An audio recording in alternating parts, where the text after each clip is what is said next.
Be seated. Good morning. Good morning. We are in the third week of Advent. We have lit the pink candle, and we are full of joy, right? It is Gaudete Sunday.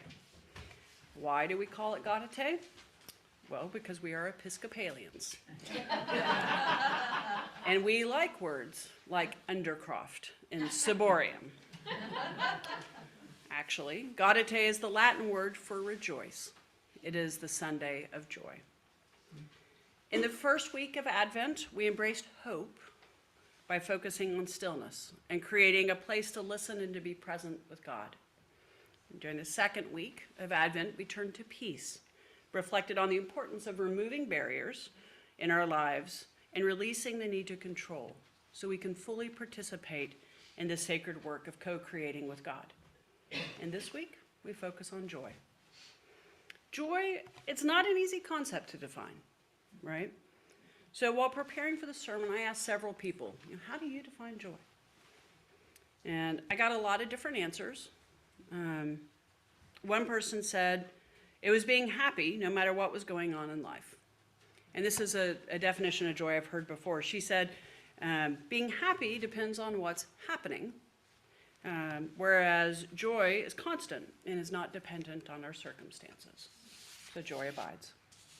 A couple of people admitted they couldn't quite define joy. It was a more, you know it when you have it kind of thing.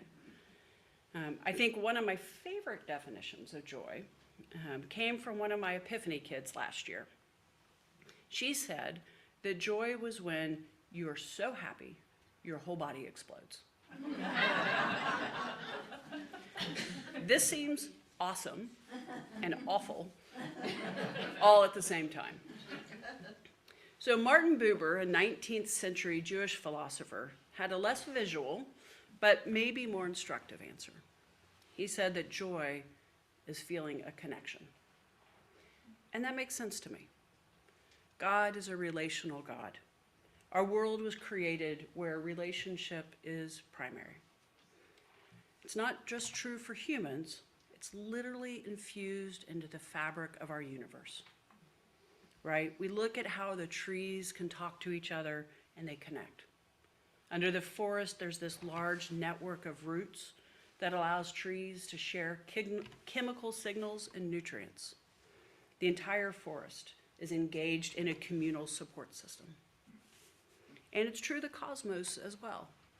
So astronomers have discovered this vast network of interconnected filaments made of dark matter and gas. And these filaments, they act like highways guiding gravitational forces and connecting galaxies across the universe. And together, they form the very framework that shapes the structure of our universe. Nature always reminds us that we are a part of a larger web of life, where every being and element is connected, contributing to the harmony and the balance of the natural world. And we're no different. We are creatures of connection. From our first breath, we seek connection. So I think many of you know I used to work in hospitals, and I was amazed to learn of one of our therapeutic interventions in the NICU. When babies are born too soon and they're fighting for their life, one of the interventions is skin-on-skin contact. The baby wears only a diaper and is placed upright so that the baby's chest is directly touching the parent or the caregiver's skin. The results are amazing. Skin-to-skin contact has been found to help regulate the body's temperature. It stabilizes vital signs, including heart rate, respiratory rate, and blood pressure. Maybe what I like most is that this skin-to-skin contact has been shown to be a pain reliever.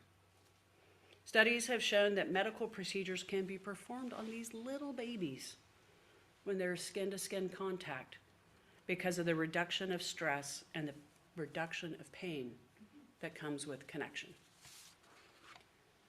This world is made for connection. We are made for connection. Nature knows it, and even a baby's premature body knows it. And this is what Martin Buber talks about. He teaches that joy is found through connection. His most important book was called I and Thou, and it focused on the nature of relationships, emphasizing the significance of genuine mutual encounters between individuals. Buber noted that we often approach others as antagonists or pawns in our own strategy game. He warned against interacting with people in a way that does not fully acknowledge the divine in them. Rather than seeing others as him, them, or it, we should see them as thou, recognizing the sacredness of each person.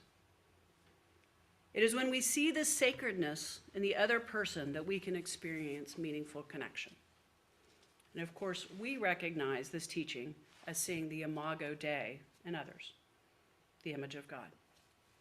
And this teaching, it's not new to us here at St. Clare's. We say it all the time. It's part of our core theology. What Martin Buber offers that is new is the idea of what happens between two people in a genuine relationship. Buber suggests that God is encountered in that space that forms when we connect with each other authentically. In that sacred space, what he calls the between, we experience the presence of the divine. And I love this. I mean, I think about the people who've called Hannah this week, right? That genuine love and connection for her as she's homesick. That space between you, that's where you experience the presence of the divine through that connection. And we can visualize our life through the image of the cross, right? So the horizontal beam, it represents our relationship and love with other people. And the vertical beam, it represents our relationships with God. What Martin Buber teaches about the space created between us when we see one another as bearing the image of God is that this space becomes a place where the divine is encountered and the presence is felt. And I imagine this as the intersection of the cross, where the horizontal and the vertical meet. This is the sacred space where joy is found, right? It is the ultimate connection. It's when we're connected to both others and to God. And this sacred connection where we encounter both God and one another, it's not static, right? It moves and it grows.